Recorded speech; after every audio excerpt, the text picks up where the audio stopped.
Yet another episode and the conclusion of what was, in many ways, one of the most important drafts for the Green Bay Packers, really since 2006. A very transitional one at that.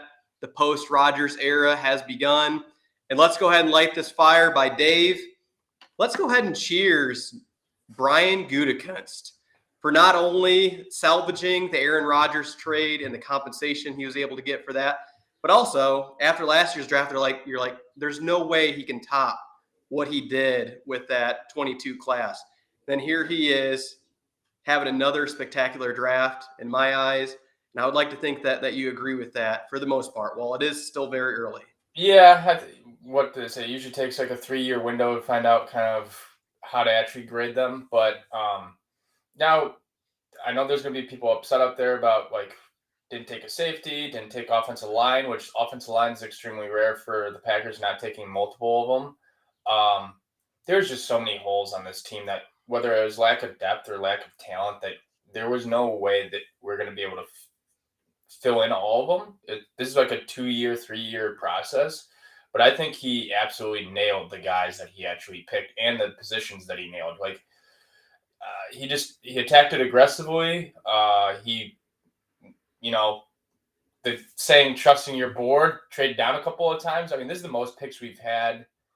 Oh boy. Really, ever. Yeah, what, we got 13? 13 of them things. It's a lot. It's a lot of players for us to be doing our homework on and research. Cheap labor. Exactly. And we don't have to, you think about those last 4 in the 7th round, that's really just not having to compete with other teams to pick up those unrestricted free agents. One other thing about Gutekunst, Dave, and was hoping you could give a toast to the man if you do have a beverage in front of you. I sure hope that, yeah, it's we'll say it's 6 a.m. Central Time that we woke up to do this post-draft recap. How many over under 5 for Brian Gutekunst dipping into his beer fridge in the garage last night? I don't know. Maybe after it, he probably had like 1 or 2. I mean, it depends on like what day you're talking about here. But like last night after the draft when he got home at midnight. Oh, when he got probably had 1 or 2. Maybe he had 1 or 2 during the draft too. I hope so. But he deserves it. There was a lot of late round value that I liked in this draft. We're going to start at the top and work our way down, but the whole point of the late round is just kind of spread it out. You just kind of pick your high risk, high reward guys where it's kind of like it's a crapshoot. So it's kind of just like a shotgun blast and hopefully one of them sticks. You know what I mean? Swings at the plate that Brian Gutekunst and Ted Thompson have said for so many years now. We want as many swings at the plate as we possibly can. We rather bat 300 with 13 picks than 300 with 7. The funny thing is, Brian's actually historically better in the beginning of the rounds than he is at the later rounds, where Ted like scooped up so much value through like rounds 5 through 7, and Gutekunst's track record isn't as good at the bottom of the rounds as Ted was. When you think about his, what is it now, 5 drafts that he's been a part of? Yeah. 6? You just like you, I thought we were going to double up in a particular area late. We've had running back be a hit for us in the past. Offensive lineman is another one that Gutekunst has a tendency to. And then this year we're doubling up on tight end very early. A few quick takeaways before we hop into the first round and get some initial impressions as the game plan for today. What's our breakdown of these players? And then last but not least, you got to get in where you fit in, Dave. So what's our expectations for this new rookie class and embracing the Green Bay Packer culture?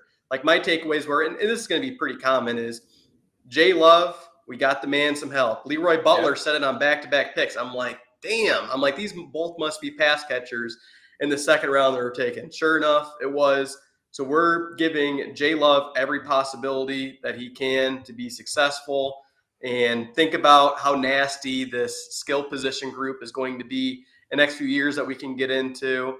Also, we bolstered up the pass rush, interior and exterior. And last but not least, we maybe have another replacement for another Packer legend out there. We'll talk about that later in the show, but starting with the very first round.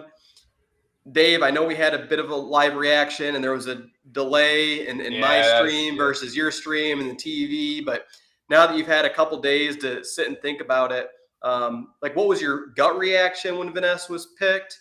And then also now that we've had 48 hours to digest it, how are we feeling about the guy that has the nickname Hercules and David Bakhtiari called him the Ken Barbie? I really like it. I think you need it for right now because Gary's going to be out, but also down the line, Preston's going to no longer be on the team. So it's a young, high motor, bull rush of a guy that can get after the quarterback. And everyone was like, oh, safety and wide receiver and stuff, but there's certain positions that you just have to target in the first round. And that's a premium edge rusher and a quarterback or like a cornerback or offensive line. Like those are the four that blue chip guys. So Gutekunst found his guy. And the funny thing enough is we took him and the Patriots traded out of the pick right after we took him. Because there's something about Iowa guys that the Patriots and the Packers both love. And it's kind of the same thing with the Steelers and the Packers with wide receiver, that they kind of toggle over the same guys. So I thought it was pretty interesting that the Patriots just traded out of it as soon as we took him. When everyone's like, oh, took him too high. Well, if you like your guy, you take your guy. I don't care if he's 20th or 14th. If you like your guy, you take him. And a lot of people had him really in like early mock drafts. As it went on, those players tended to change to others. But Vanessa was a hot favorite early on when the mock drafts came out about 2 months ago. And I thought originally, I'm like, this has to be a reach for Vanessa. Then, like you mentioned, the Patriots traded back. They love their white pass rushers. And then the pick following, the Jets took Will McDonald out of Iowa State. And I'm like, well, that makes me think that he would not have been there if we were to trade back into the 20s. And it is their guy. And to that, he's got, I don't know how many moves in his arsenal. The bull rush is his go-to. And I think a lot of Packer fans have seen today the clips of him and knocking Skoronski from Northwestern on his keister and Paris Johnson from Ohio State. Those are two of the top tackles in this draft. And this is a player that will take time to develop, just like Rashawn Gary. Rashawn didn't come out of college with a ton of pass rush moves, but he learned from the likes of Z-Man and Preston, the Smith brothers, and look where he's at. He's a top 10 pass rusher, if not 5. And the athlete himself, Dave, he's a freak. We were talking about this yesterday. He added, 200 pounds in his freshman year, or 80 pounds? Yeah, I think he added 60 pounds as his freshman year. And then we talked about it before the draft, but so like RAS scores, which is like how much of an athlete you truly are. So for one, he's like top percentile in pass rushing RAS score for like his position group for this specific year. The funny thing is, out of 10, he scored a 7 on the RAS score at wide receiver, which is ridiculous. And he would have been in the top. He would have been the top RAS score for the tight end position. So this dude just can go. Like he can just match up. Like, and I'm not saying like, oh, they're gonna move him to those positions. I'm just trying to give the audience like an example of like where he would have lined up if he just transferred to a different position. Like, and he does. I tell you, I don't even think he has to visit the combine. You just take a look at this dude. There's a picture of him with his jersey hiked up, and he's 280 pounds and still has abs. I'm like, this is like an Aaron Donald type physique. Insane genetics. Yeah, 60 pounds his freshman year. He only played 50% of the snaps at Iowa. He started interior, then kicked him out exterior to play outside. And even with 50% of the snaps, he was still able to rack up 6.5 sacks.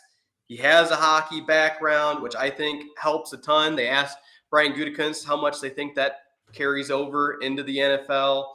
And my pro comp for this guy, if he can be similar to him, I'd like to think that we have a hit, is Aaron Campman, also a fellow Iowan defensive end, where he moved around during his time at Iowa. It took him a couple years to develop. I think he panned out quite nicely.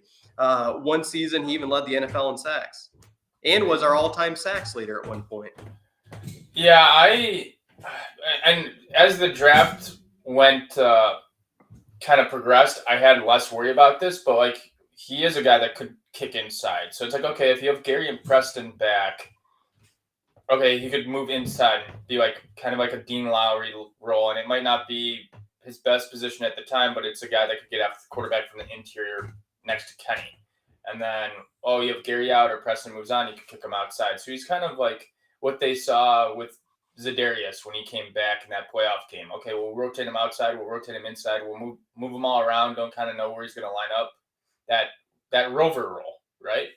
Yeah, I remember Z-Man wreaking havoc when we lined him up over center against the Vikings, like third string center.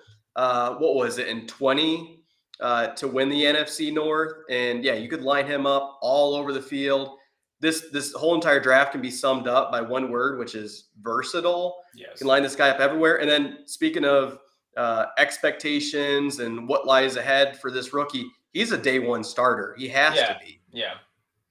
And I think we'll kind of leave it at like where we expect their roles to be. And then maybe over the summertime, we'll get into kind of what kind of statistics we kind of could see from these guys when we find out what roles they actually anchored down. But yeah, I think he's a day one starter, or at least like you're going to probably see 60% of the snaps, something like that. Like it's going to be higher than Gary. Like Gary kind of didn't see the field because they brought in the mega deals of Preston and Za'Darius when they got Gary. So I think it'll be like a true rotation for him where they'll have packages and it'll be like less snaps than Quay got his rookie year, but he'll see the field quite a bit. Yeah, he won't be limited to 10 snaps like Rashan because we need them now. This is a different time for the Packers. Used to be it's a slow burn and a slow rollout. You look at Devontae Wyatt, you look at Christian Watson and countless others. We don't throw these guys to the wolves. It's like, hey, we'll give you 10 to 15 snaps the first 8 games. We'll see how you do. And then we'll add some more bandwidth to it. And for those wondering, he scored a 9.3 on the RAS. Dave, our first 4 out of 5 picks to the Packers MO had incredible RAS scores. That's what it's like. Hey, like it's kind of the old thing of they take track stars and basketball players and try to fit them into a football player. It's like, okay, if you could run, you could jump and whatever. Like that, yeah, they like athletes so they can kind of cross train them in different positions. But copycat league. The Chiefs won the Super Bowl. They've been there just about the past 4 or 5 seasons, and the NFL is getting faster. They draft a lot of speed. Gutekunst said in his post-draft presser, speed kills, which brings up the next player moving to the second round. I thought this guy was another reach, only having played 2 games. He did score a 9.8 on the RAS, which is also insane. Dave, I'll leave it up to you to break down our Oregon State tight end, another Luke, but this one is Luke Musgrave. Yeah, he's kind of the stuff that I'm getting from him is he has very big boomer bust potential. The bust because I believe he has a pretty heavy like injury streak where he just struggles to stay on the field. So I guess kind of I don't want to say a fragile guy because these guys are getting into car crashes like every single week, but he gets beat up more than most. But he's like I can't come up with a seam stretcher. And, he's got some speed to him, and kind of to double up here, not to take away from Musgrave, but package the tight ends together. The first thing I thought was, okay, we might have our Gronk and Hernandez. Like, it just seems like 2 big, mauling tight ends that have speed, that catch, contested balls. And I think that really is going to help Love is, hey, we have the middle of the field is available to you now. These are your best friends. Lean on them as much as possible. Boomer bust is the right way to put Luke Musgrave. Another, whether it's versatile, I don't think he's as good in line as he is outside. I'm not even sure if he's that great of a blocker, but huge upside pick. This is all about potential because his productivity isn't there. He's a true athlete. He's got sure hands. You watch his tape. He only had one drop in his whole entire collegiate career. And speaking of athlete, they timed him at 20 miles an hour in the Senior Bowl. Like Christian Watson had a speed against the Bears and Eagles of like 22. This guy's coming in at 20 miles an hour. And I always like players that have multi-sport backgrounds. Kenny Clark had a wrestling background coming into the NFL. I think that helped him out a ton. Hockey is another one I think that helps out for balance and coordination and physicality. Luke Musgrave was a ski racer in high school, believe it or not. That's some good research there, bud. The Packers are actually starting to kind of go more towards this trend. And you kind of start with Gary. That started the trend of, we don't care what your stats look like in college. Like, you just have to show to us that you're a supreme athlete that can stay on the field, like in the NFL. And like, we'll teach you the rest and you'll become productive in the NFL. That kind of, everyone was looking at Gary and they're like, oh, he only had 4 sacks. Like, he's not looking great. Like, what? They took him at 12. This is kind of the same thing with Musgrave, where, you know, and it's kind of almost like the same thing with Watson too. Like, everyone was like, oh man, he's from South Dakota State. Like, only had 30 catches or something like that. And then but his actual physical measurements translate to the NFL. This is exactly Musgrave. 100%. The only difference is compared to years before, we need these players to contribute ASAP. Yeah. There's no time to sit back and draft and develop all too much. But hey, expectations, we have none. So let them go out there and make their mistakes and learn the hard way and learn on the job as is. The learning curve is very much going to be like a week 4 drop pass for a first down that could potentially lose us the game. Like, that's the learning curve, where beforehand we would sit the rookies and they would be doing that at practice, and it would be behind the scenes and no one would have no idea. This is going to be very much out in front of the public eye, kind of spotlights on you. We need you just because we need depth and we need bodies at this point. And we need these guys to progress, because this isn't a Super Bowl year. This is probably not even playoff year. This is going Excuse me, Dave. What? I thought we were making wild card round and going to have a run the table type playoff appearance. One last thing about Musgrave before moving to our second round pick, and you brought it up before. Gutekunst did a great job of trading back to get his guys. The draft board held up really well. Luke Musgrave can't break a tackle to save his life. You watch his film. He's great at he's great at catching the ball, getting down the field. But as soon as anybody makes contact on him, he goes down like a loaf of bread. As long as he catches it, I don't care. Exactly. Yes. Hey, get down the seam of the field. Love will hit you for a 20-yard gain. That's all we need. And we've had people like that before. I mean, that was Bob Tunyon after his ACL surgery. He just kind of folded like a lawn chair. Yeah, and Jimmy Graham was the same exact way. Devin Hine commenting in, wild card easy, hello, sir. Have you seen our schedule? We're making the wild card, deep playoff run. The transition is here. Dave, you at least know that I'm kidding. I was going to say, before the draft, Devin might have been our slot wide receiver. So, I mean, he was at least tight end 1. Him and Tyler Davis would have had a camp battle. It would have been a camp battle. But so we'll go to Jayden Reed here. I think he flew under a lot of people's radars, and I think also a lot of people saw him going like 3rd or 4th round. But what I said previously, if you like your guy, you take your guy. What I was reading was the teams that value wide receiver more highly on their board, Steelers, Packers, Kansas City Chiefs, all had this guy projected in the 2nd round. He's a shifty guy. You mentioned it to me. He could do a Tyler Urban role of the sweeps. I have him as our backup kick returner and punt returner. I know you think of him a little bit higher than that, but I just have too much love for Keyshawn to go that route. Smaller guy, but oh my God, his contested catches just blow you away. This guy just goes up and gets ball. He's a dog. He's a true dog. LaFleur said it twice. Him and Jair have the same type of mindset. We'll see if he can back his up like Jair and how much he chirps. Dave, I'll go ahead and throw out my bold prediction because I said it yesterday, and I'll stand behind it like your Rich Bisaccia. Not as much of a prediction, but hey, it can happen. There's a realistic possibility of it. My bold prediction is that Jaden Reed will surpass or supplant K9 for punt return duties week 1. I don't like it. And we'll have our all pro. He'll stay on kick return. He'll focus on his nickelback role. And Jaden Reed, if you listen to this guy talk, he reminds me a lot of Greg Jennings.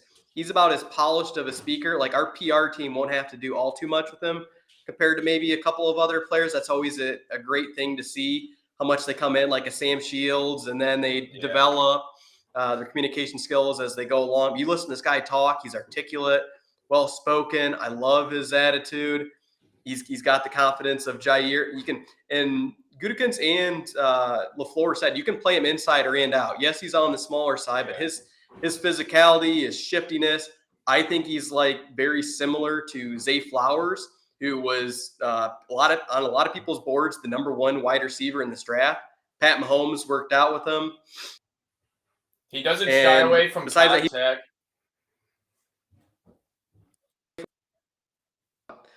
This might be one of the steals in the draft. He had low productivity, is 600 receiving yards, but the year prior he had 1,021.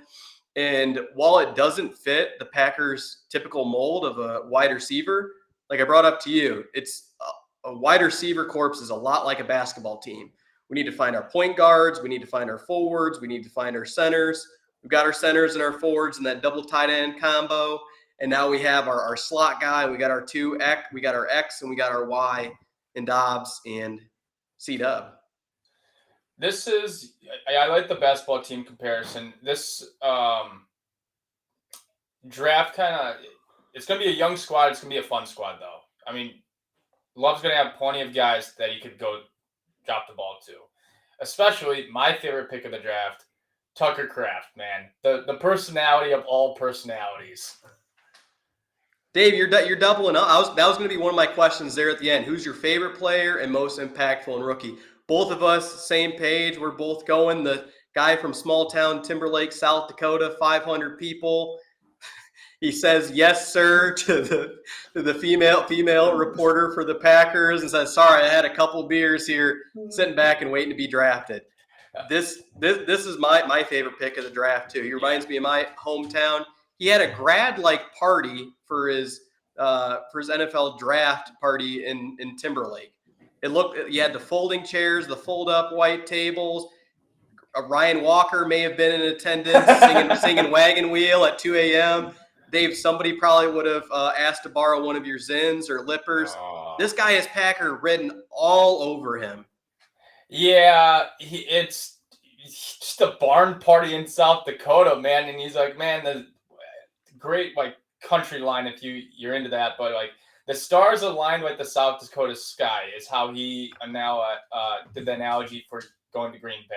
I mean, he's going to be a fun dude to watch, and I mean his game matches up with his personality too. Like Packer fans are going to love the Kraft cheese. They will, and Hein brought it up. Thank God he wasn't taken Reed wasn't taken in the 3rd round. This can be the guy to break the 3rd round curse for the Packers. Yes. I fully believe. And you brought up the Gronk Hernandez comparison. You go on YouTube and look at videos. People are comparing Tucker Kraft to Rob Gronkowski. He's a little bit shorter, but similar type of build. And unlike Luke Musgrave, you watch his highlights, he catches the ball, he's bound to break at least one tackle every single time. His yak, which Packer fans love, is beyond the roof. Yeah, I'm really impressed with what Brian did. I thought they'd go tight end, double up at the position. I was thinking they would do something like a 2nd round, 3rd round tight end, then do something like 6th round. But Goody just went after it and said, "Hey, I'm taking the top 2 guys out of this tight end class, and just we're gonna maximize this position room." Tyler Davis, you're back to special teams duty. And I think the DeGuara half H-back role is going to play a part in it too. Because can you imagine Musgrave and Kraft and then DeGuara at H-back? That'd be a fun little. It's a ton of size, and touched upon it earlier. Think about what this Packers team and the skill group, the pass catchers, will look like in the years of 2025, 2026, when they've all had a few years to play together. This nucleus, I'm through the roof about it. These are the sexy picks that Green Bay Packer fans have been clamoring for years on end. And my pro comp is another Packer player back in the 90s. Mark Chmura is who I see Tucker Kraft forming into. He's going to be another best friend for Jordan Love. He's not going to stretch the field as much as Luke Musgrave, but I see him being that safety valve on third down to help move the sticks. Little flat routes, hook routes, break a tackle, and get upfield. Yep, I completely see it. 100%. Same page for round 3. May luck be with you, Tucker Kraft. We're pulling for you, buddy.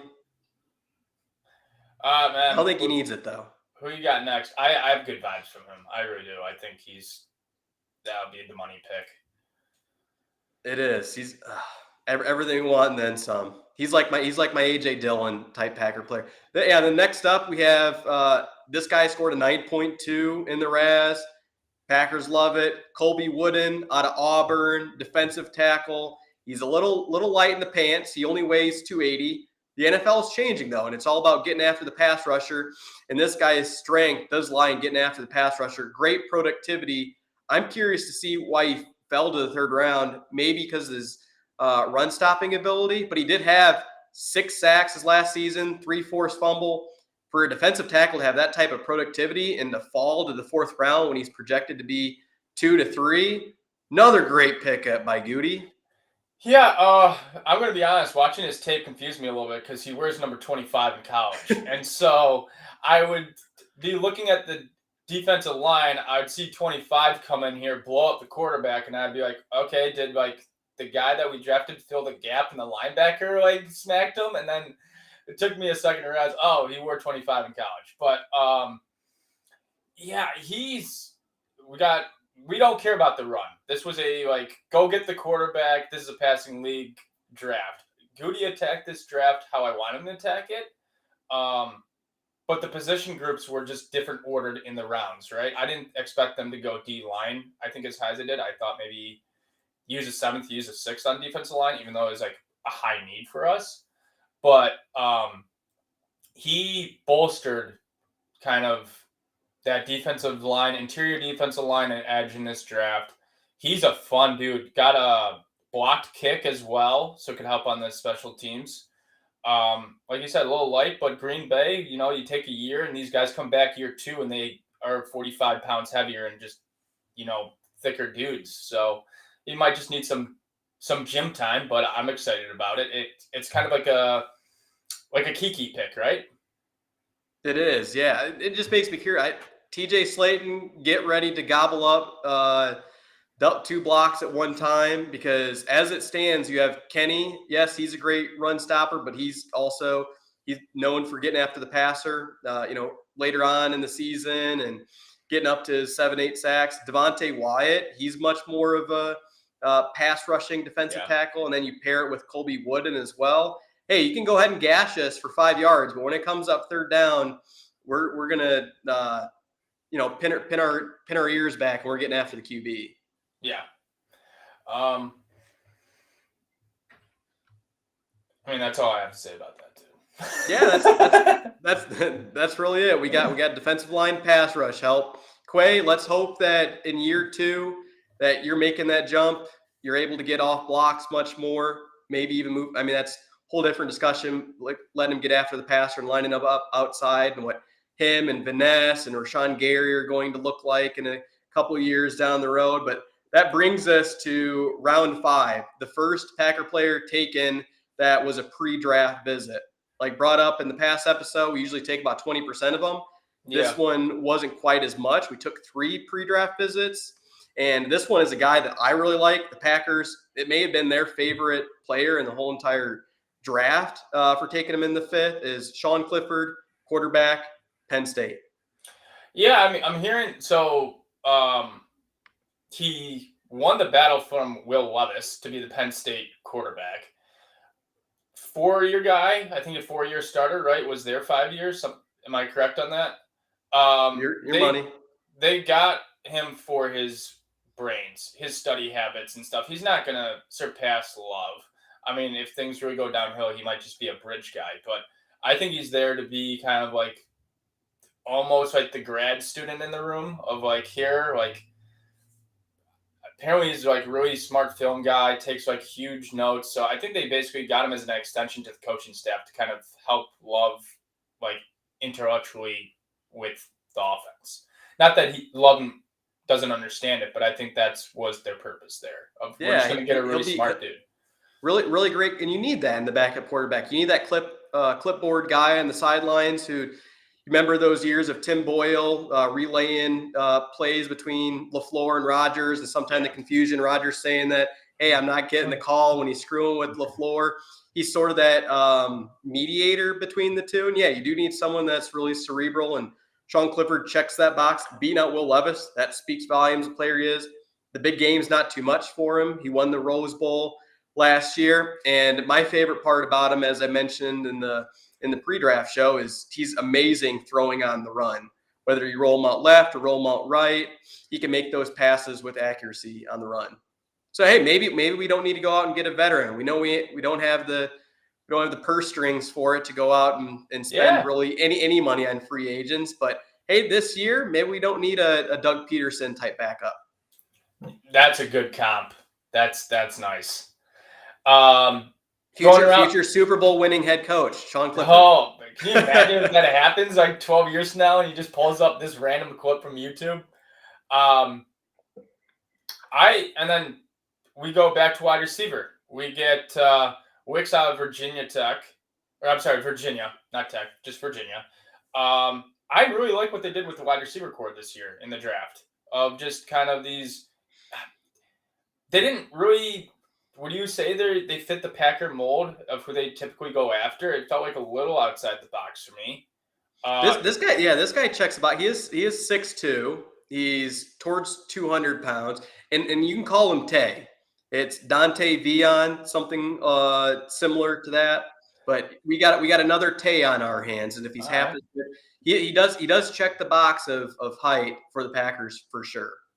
Drop, yeah. Dave. I don't want to. I brought this up before. I don't want to bring up the drops because he had a case of them last year.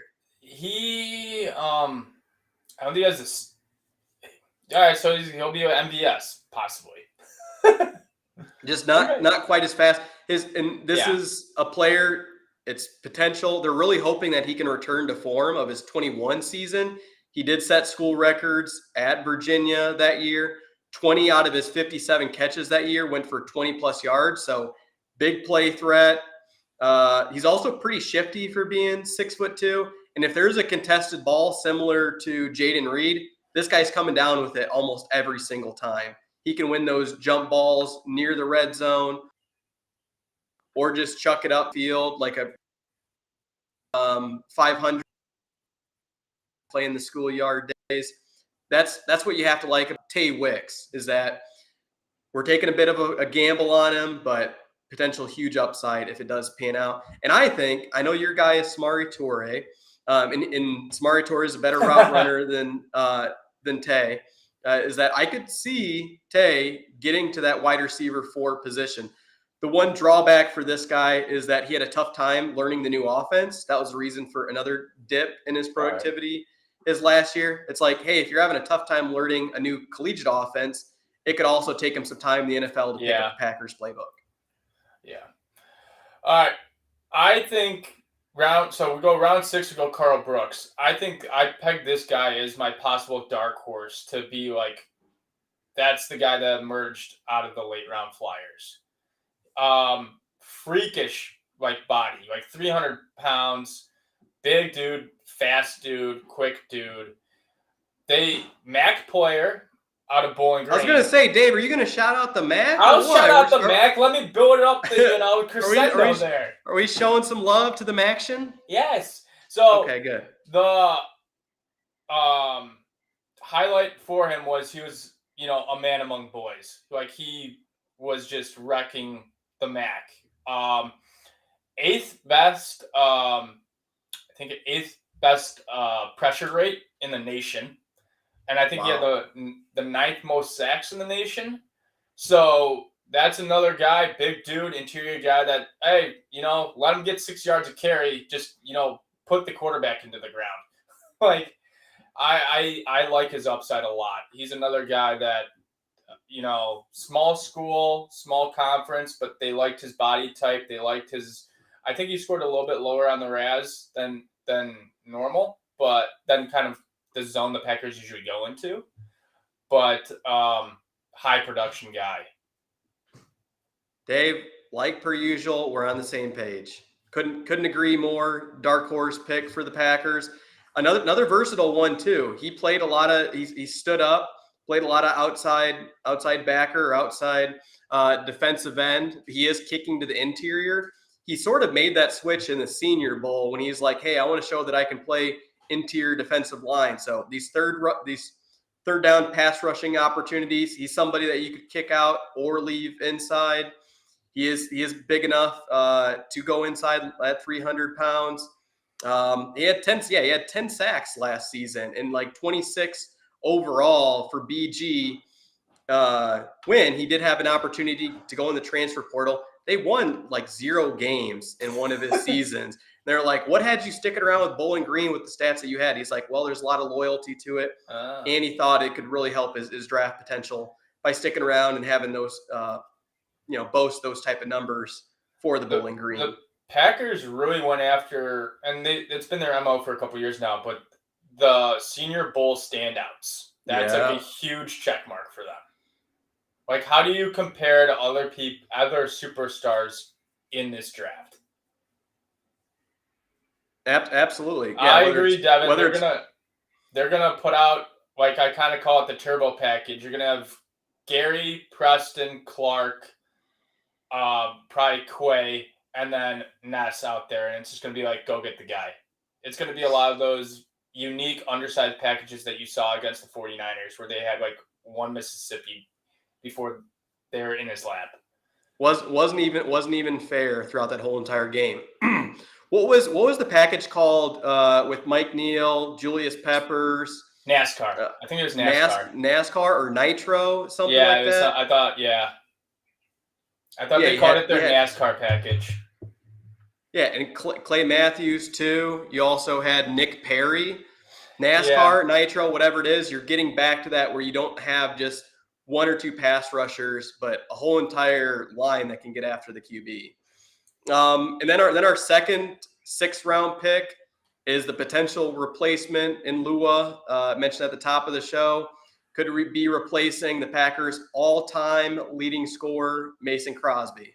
Leading scorer and Packers franchise record for consecutive games played. So that streak will start over.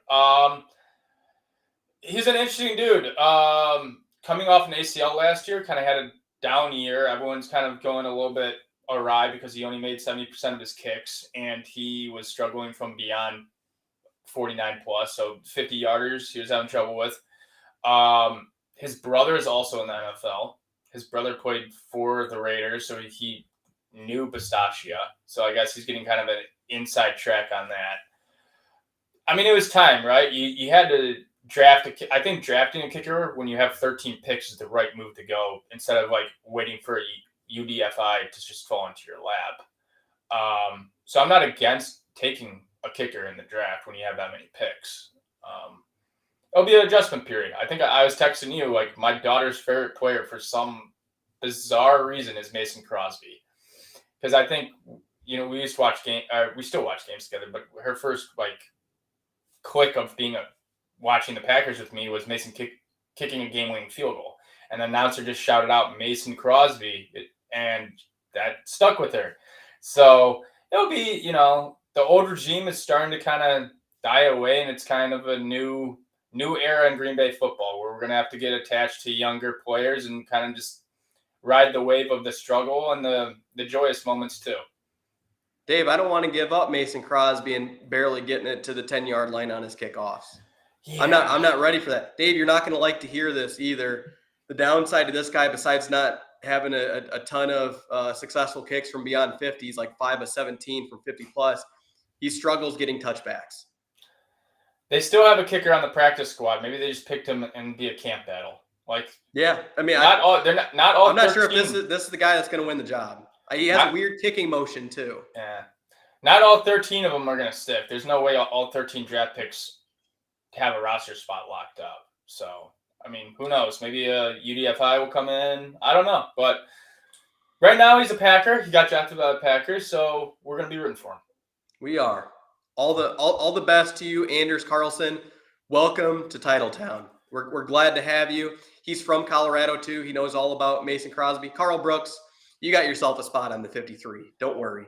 And then moving on to 7th round, we took 4 of these guys, the crapshoot of the draft. Even Carrington Ballantyne, one of our 7th round picks, called it the crapshoot once you get to that late in the draft. The very first pick is that cornerback out of Kentucky. Dave, I know that you said this is somebody that should have potentially been taken early on in the draft and was a bit of a win in the 7th round. Yeah, I have been hearing pundits say steal of the draft. I think he was pegged for a 3rd or 4th round. I mean, and these guys, I know they do their homework and stuff, but these guys, there's an overlay between the departments in the NFL that kind of know what they're looking for, and these guys like Mel Kiper that think these teams know what they're looking for. So there's a little bit of a gap there. Maybe he kind of just fell through the cracks. I didn't look up the reasons he fell. I don't believe it's injury related. I don't know if it's character. I don't know. Maybe. But big physical dude out of Kentucky. That press man that we all love to see out of Jair and that boys when they're allowed to play it or they go rogue and they play it. Otherwise, this dude might struggle playing 10 yards back in Barry's defensive scheme. But he likes to be in the guy's face. SEC corner. I like it. It's kind of like you're take a flyer on, dude. Who knows if we'll make the 53? It's going to be through special teams. Did play it in college. I think the one reason that he did fall back later in the draft, well, 2 reasons. Number one, he's still green to play in the cornerback position. He switched over to playing cornerback his last year in high school. So there's that. He's still new to it, learning the position. And then second, he only had 1 interception this whole entire collegiate career. A ton of PBUs. He has long arms. It may be somewhat difficult for him to make the 53, but Carrington Ballantyne, your path to the locking up a roster spot, just like a lot of other players or undrafted free agents, is get yourself on teams, make best friends with Rich Bisaccia. Now we're going to seventh seventh round pick. Running back Lou Nichols, Central Michigan. Correct. Yes, the third Lou Nichols. There's 2 other ones before him.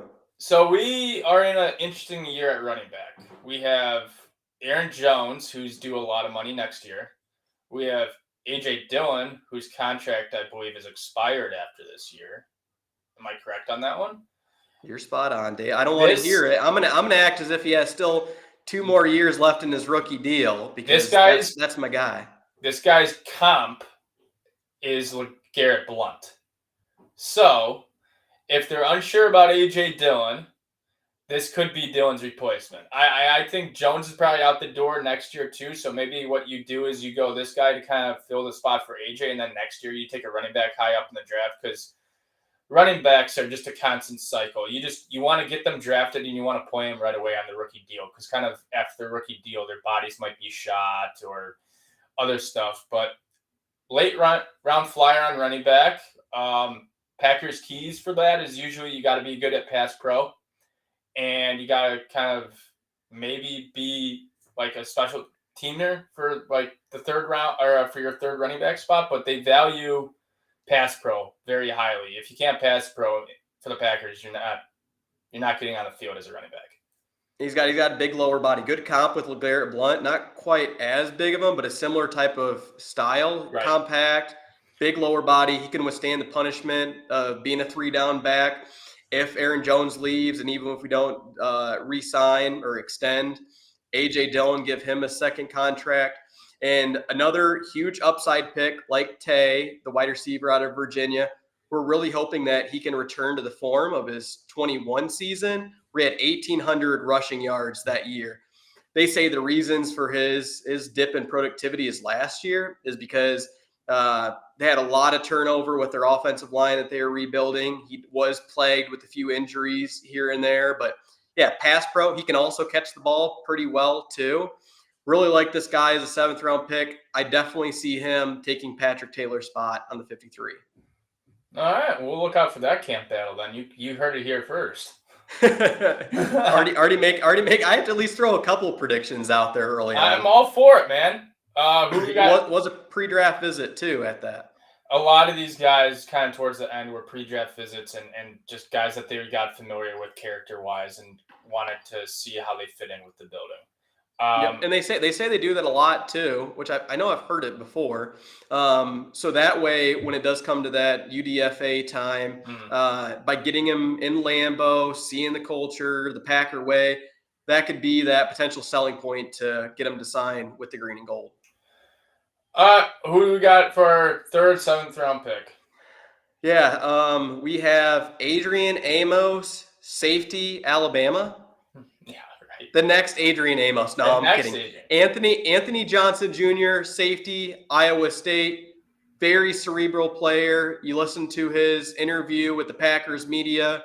You love everything about him. He's another player that he fell to the 7th, but others seen that he could have went earlier. Yep. He played cornerback his whole entire career for the Cyclones and then switched to safety his final year because his coaching staff said, if you want to make the NFL, this is your best path to do so. He did that unwaveringly, and he played a lot of special teams. Another way that he's going to make this 53, also knowing that Tariq Carpenter, someone that you like, is potentially switching to linebacker. So that leaves open a safety spot. And yeah, this is a guy that because of his smarts, I think he's going to have the ability to learn the playbook quickly. That I do like him. I don't think he's going to be a starter at safety, but hey, nice little backup. From what I'm hearing, he's a high motor, high hustle guy. So, and then finally to wrap up this draft, with the 256th pick, we get Grant Dalboza out of Charlotte. He has a really interesting story. I really hope this dude makes the team. During COVID, he worked at Walmart. Then he jumps back onto Charlotte because he didn't get a D1 any offers to play college football. So he was going to have to walk on somewhere. So then he walks on to Charlotte, and his first pass goes for 60 yards and a touchdown. That's that Cinderella story that you like. I even put a note next to him, put DD, Donald Driver, drafted in the 7th round. He didn't live in a U-Haul trailer like Donald Driver did at one point. But yeah, the story's there. 3 jobs, college or his season cut short because of COVID. He had a player quarterback that was able to get him on to Charlotte. The rest is history with him. He's a big player, 6'3", had almost 800 yards, 9 touchdowns. Great on the fade routes, also on the sidelines as well. He can beat you deep. He's somebody that I'm sure not only us, but many of others people are really going to be pulling for throughout this training camp. You always have to love the backstory to players like Grant. But that kind of wraps up the draft coverage. The rookies do minicamp next week. And this is kind of where the season starts to get rolling. I mean, we're going to be in June pretty soon here, and then we're going to go through, OTAs, and before you know, we'll be talking preseason and where these guys are lining up. 100%. This is stuff that gets me giddy, Dave. I don't know about you, but my favorite time of the year is not only the draft, but also seeing roster battles and minicamp, OTAs, and you get us into training camp, and we're well underway to starting the 23 season for your green and gold. The only thing missing this year that's been here the last 13 years is we have no hopes or dreams of hoisting the Lombardi. Yeah. It's going to be just a pure talent evaluation this year, which will be nice to lay back and crack some cold ones and just kind of see how these guys mature and grow and progress. And that ups and downs. Yeah, and that's a really good point before signing off. David Bakhtiari mentioned not only that Lucas Finesse looks like a Ken Barbie doll, but also that Packer fans such as us who are in their 30s, we don't know what we're going to do. Like, we don't know what to think right now. This is completely new territory. We had 30 years of Hall of Fame quarterback experience. This is a new ball game for us. Another reason to tune into Packers on the Rocks, to see our unique perspectives and our experience going through these next few seasons, or even let's hope it's not the 70s and the 80s all over again. Dave, let's go ahead and sign off. Another episode in the books. Yeah, absolutely. We have some more holes to plug and safety and O-line as we go along. Man, take it easy. Have a good week. Cheers, Dave.